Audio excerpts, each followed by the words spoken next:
మీకును మా ప్రభు అయిన యేసుక్రీస్తు నామంలో మీ అందరికీ శుభాభివందనాలు తెలియపరుస్తున్నాను.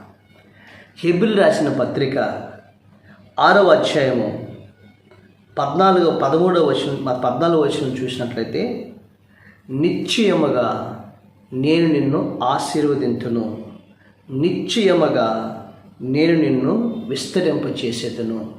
ఈ వాగ్దానం మీ జీవితాల్లో నెరవేర్చునుగాక. దేవుడు అంటున్నాడు, నిశ్చయముగా నేను నిన్ను ఆశీర్వదిస్తాను అంటున్నాడు. అంటే నిశ్చయముగా అంటే ఇక తిరుగులేదు. నేను చెప్పిన మాట నీ జీవితంలో నెరవేరుస్తుంది అని ప్రభు చెప్పాడు. ఈరోజు నా జీవితంలో నేను ఆశీర్వాదాన్ని చూడలేదు.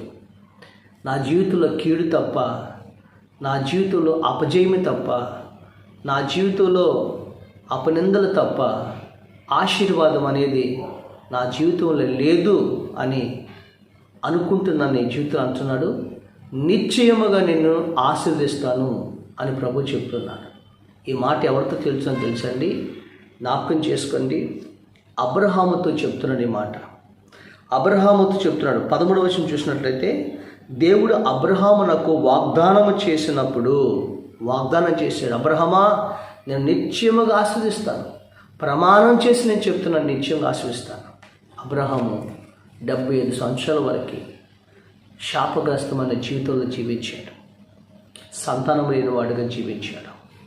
అయితే దేవుడు అబ్రహాముకు ప్రత్యక్షమై అబ్రహాము పిలిచినప్పుడు, అబ్రహాము దేవుడు అన్నాడు, నువ్వు నన్ను వెంబడించు, నీ తండ్రి ఇంటి నుండి, నీ బంధువుల యొద్ద నుండి, నీ దేశం నుండి నేను చూపించే దేశానికి రా, అక్కడ నేను నిన్ను ఆశీర్వదిస్తాను. ఆదికాండం 12వ చెప్తా, అక్కడ నేను నిన్ను ఆశీర్వదిస్తాను. నీ సంతానాన్ని ఆకాశ నక్షత్రాలను దీవిస్తాను.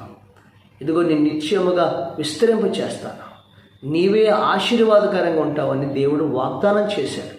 బైబిల్ రాయబడింది, ఆ వాగ్దానమును అబ్రహాము నమ్మాడంట, అది అతనికి నీతిగా ఎంచబడింది. గలతీయులకు రాసిన పత్రిక 3వ అధ్యాయం 6వ వచనం చెప్తాడు, అతను వాగ్దానం చేసినప్పుడు ఆ వాగ్దానాన్ని నమ్మాడు, అది అతను నీతిగా ఎంచబడింది. ఈరోజు నీ దేవుడు నీకు ఇచ్చిన వాగ్దానాన్ని నువ్వు నమ్మాలి. ఆ దేవుడు మన స్థితిగతులు మార్చగలవాడు, మన శాపాన్ని కొట్టివేయగలవాడు, ఈరోజు మన పరిస్థితులన్నింటినీ కూడా చక్కపరచువాడు, ఈరోజు మన జీవితాన్ని ఆశీర్వాదకరంగా మార్చగలిగినవాడు. కాబట్టి ఆ దేవుణ్ణి మనం నమ్మాలి. ఆ దేవుణ్ణి మనం నమ్మితే ఆ దేవుడు మనం ఆశీర్వదిస్తాడు. హల్లెలూయా. ఆయన ఎవరిని ఆశీర్వదిస్తాడు? అబ్రహాము దేవుణ్ణి నమ్మాడు. ఒకటి మన దేవుణ్ణి ఏం చేయాలండి? నమ్మాలి. దేవుని స్తోత్రం. రెండవదిగా ఎవరు రాయబడిందంటే, అక్కడ రాయబడింది, నీతిమంతుని తల మీదకి ఆశీర్వాదములు వచ్చునన్నాడు. ఆ దేవుణ్ణి నమ్మటమే కాకుండా ఆ దేవుడి కొరకు మనం నీతిగా యథార్థంగా బ్రతకాలి. అప్పుడు ఆ నీతిమంతుని తల మీదకి ఆశీర్వాదం వస్తాయి అంటున్నాడు. కీర్తన గ్రంథము 10వ అధ్యాయం 6వ వచనం ఈ మాట చెప్తున్నాడు. ఈరోజు నీతిమంతుని తల మీదకి ఆశీర్వాదాలు వస్తాయి. జ్ఞాపకం చేసుకోండి, ఇది అబ్రహాము గురించి దేవుడు చెప్తున్న మాట. దేవుని స్తోత్రం. అబ్రహామును దేవుని నమ్మాడు. ఆయన పిలిచినప్పుడు మెసొపొతేమియా అనే ఆ పట్టణం నుండి, దేశం నుండి ఆయన కానాను దేశం వచ్చేటప్పుడు అంట 2 గాడిదలతో వచ్చాడంట. 2 గాడిదలతో వచ్చాడు తన భార్యను తీసుకుని. ఆయన కాపురం ఎక్కడ పెట్టాడో తెలుసండి? చెట్టు కింద ఆయన కాపురం పెట్టాడు. 18వ అధ్యాయం చూస్తాం. సింధూరు అనే ఒక వనం దగ్గర, మాంబ్రే ఒక వృక్షము దగ్గర, అక్కడ చెట్టు కింద కాపురం పెట్టాడు అబ్రహాం. అయితే అబ్రహామును చూసిన దేవుడు ఏం చేశాడు తెలుసా? అబ్రహాముతో చెప్పాడు, నేను నిశ్చయముగా నిన్ను ఆశీర్వదిస్తానని చెప్పాడు. దేవుని స్తోత్రం. అబ్రహాం అది నమ్మాడు. అబ్రహాము నమ్మాడు. అబ్రహాముని దేవుడు ఆశీర్వదించాడు, బహుగా ఆశీర్వదించాడు. హల్లెలూయా. ఎన్నో కష్టాల్లో నష్టాల్లో ప్రభుతోనే ఉన్నాడు. ప్రభు మాట నమ్మాడు, వాగ్దానం నమ్మాడు. అబ్రహాముని దీవించాడు. ఎలా దీవించాడు తెలుసండి? ఆదికాండము 24వ అధ్యాయము 1వ వచనం మనం చూసినట్లయితే, అబ్రహామును అన్ని విషయములలో దేవుడు ఆశీర్వదించెను.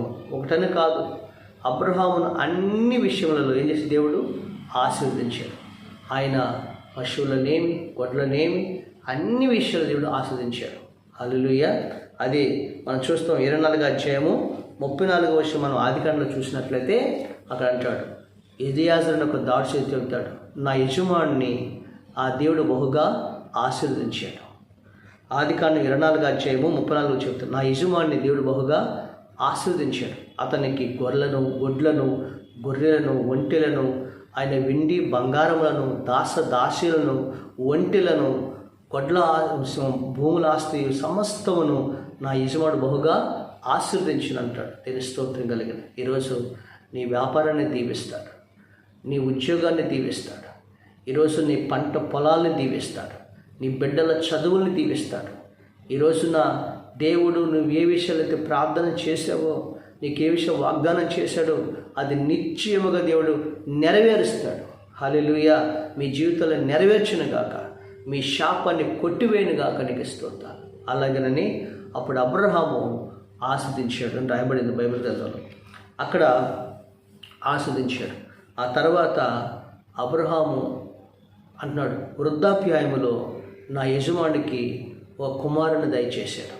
అతని పేరు ఇస్సాకు. అతని ఇస్సాకుని ఆకాశ నక్షత్రం వలె తన సంతానాన్ని దీవించి ఈరోజు అబ్రహామును అన్ని విషయంలో కూడా దేవుడు ఏం చేశాడండి? ఆశీర్వదించాడు. హల్లెలూయా. దేవుడు ఆశీర్వదించడానికి కారణం ఏంటి? నిశ్చయముగా నేను నిన్ను ఆశీర్వదిస్తానని ప్రభు చెప్పాడు. ఆ మాటను అబ్రహాము నమ్మాడు. అది అతను నీతిగా ఎంచబడింది. నీతిమంతుని తల మీదకి ఆశీర్వాదాలు వచ్చినాయి. అన్ని విషయాలు దీవించాడు. సంతానంలో దీవించబడ్డాడు, భూముల్లో దీవించబడ్డాడు, అన్ని విషయాలు దీవించబడ్డాడు. కారణం ఏంటి తెలుసా? 2 గాడిదలతో వచ్చినవాడు ఈ రోజున ఒక దేశానికి ఆశీర్వాదకరంగా మార్చబడ్డాడు. ఇజ్రాయేల్ దేశాన్ని, కానాను దేశాన్ని నీకు ఇస్తానని వాగ్దానం చేసిన అబ్రహాముతో ఈరోజు ఆ దేశాన్ని ఇచ్చాడు. తన సంతానం వారు ఇజ్రాయేల్ దేశంలో తన బిడ్డలే అనుభవిస్తూ ఉన్నారు. ఈరోజు ప్రియమైన దేవుని బిడ్డలారా, 2 గాడిదలతో వచ్చినవాడు ఈ రోజున ఒక దేశానికి మూలపురుషుడిగా దీవించాడే, తన బిడ్డలకు ఆశీర్వదించకరంగా మార్చబడ్డాడే. ఈరోజు నీ జీవితాన్ని కూడా నిశ్చయముగా ఆశీర్వదించునుగాక. ప్రైజ్లా. అయితే మనం ఏం చేయాలి? 1, దేవుని వాగ్దానాన్ని నమ్మాలి. అనుదినము మనకు వాగ్దానం చెప్తే ఆ వాగ్దానం నమ్మాలి.